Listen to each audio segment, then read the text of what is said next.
Hola, mucho se ha hablado sobre la reforma procesal laboral y mucha gente ha dicho que la reforma procesal laboral atentó contra el derecho de huelga o que hubo retrocesos en cuanto al derecho de huelga de las personas trabajadoras.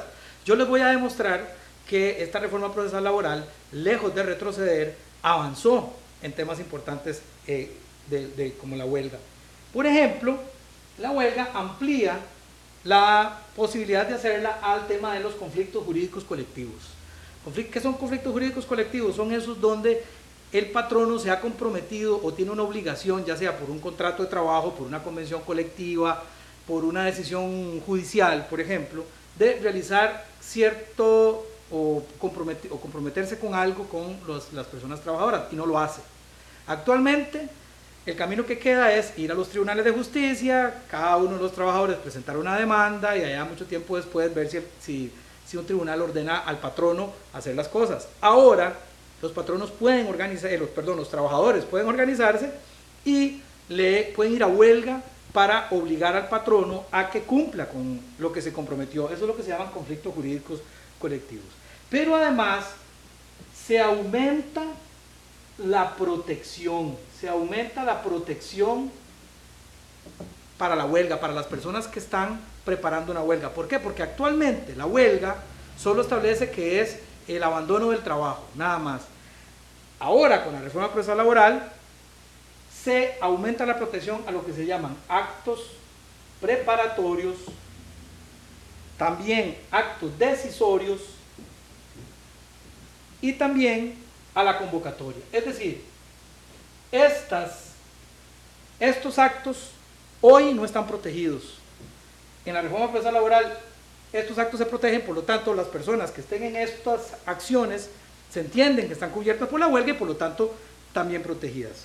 Ahora, veamos otro tema, el tema de los requisitos para ir a huelga, que aquí es donde se ha dicho tal vez que hay un mayor retroceso. Por ejemplo, hoy se tienen que agotar todos los procedimientos de acuerdo con el 373 del Código de Trabajo antes de ir a huelga. Yo tengo que cumplir, las personas trabajadoras, los sindicatos tienen que agotar los procedimientos de conciliación.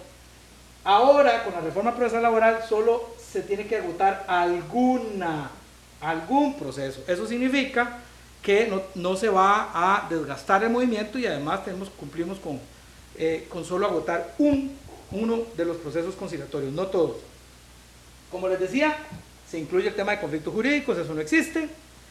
En el tema de los conflictos jurídicos, para ir a huelga simplemente se intima al patrón diciendo, tiene un mes para que cumpla. Por ejemplo, el tema de la piñera.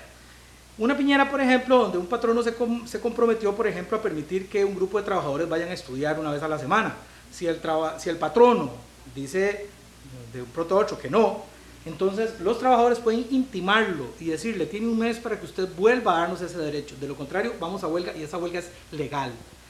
Otro requisito importante es, por ejemplo, la participación de los trabajadores a la huelga.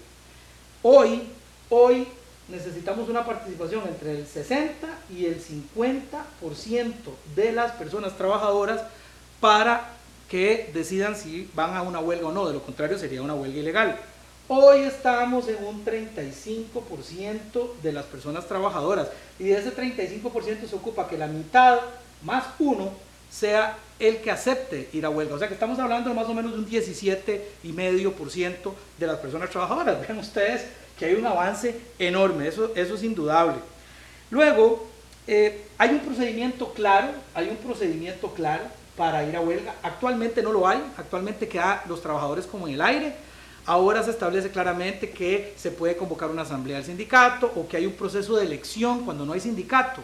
Hay un proceso de elección y se garantiza, de acuerdo con la reforma procesal laboral, se garantiza un procedimiento donde no haya intromisiones del patrono, para que las personas libre y democráticamente puedan depositar su voto y decir si quieren ir a huelga o no. Eso actualmente no existe. Y el tema de la huelga sin ir a huelga, eso está en el 384 de la reforma.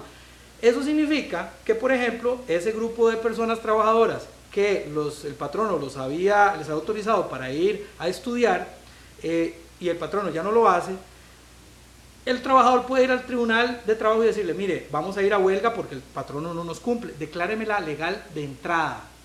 Y el y el juez se la va a declarar de entrada legal. Imagínense la presión para el patrono sabiendo que ya la huelga de entrada es legal. ¿Por qué? Si la huelga es legal, todo el tiempo que los trabajadores duren en huelga, el patrono se los tiene que pagar obligatoriamente y no puede despedir a nadie. Por lo tanto, ahí hay un nivel de presión muy importante para el patrono que hoy no existe. Y si a eso le sumamos el tema de las cautelares, donde tiene que ver la reinstalación temporal, si alguien durante la organización de este tipo de huelgas los despiden, puede pedirle a un juez que los reinstalen, que continúen el trabajo, que es lo que no está pasando hoy. Hoy, por ejemplo, en muchas piñeras, si alguien quiere organizar una huelga, lo que hacen es que los despiden por organización de personal y 5 años después ahí tendrán la sentencia favorable, pero ya para qué, ya la persona se quedó sin trabajo y ya la piñera se salió con la suya. Así que como ustedes ven, hay avances muy importantes en el tema de huelga y no es cierto que hayan retrocesos. Nos vemos.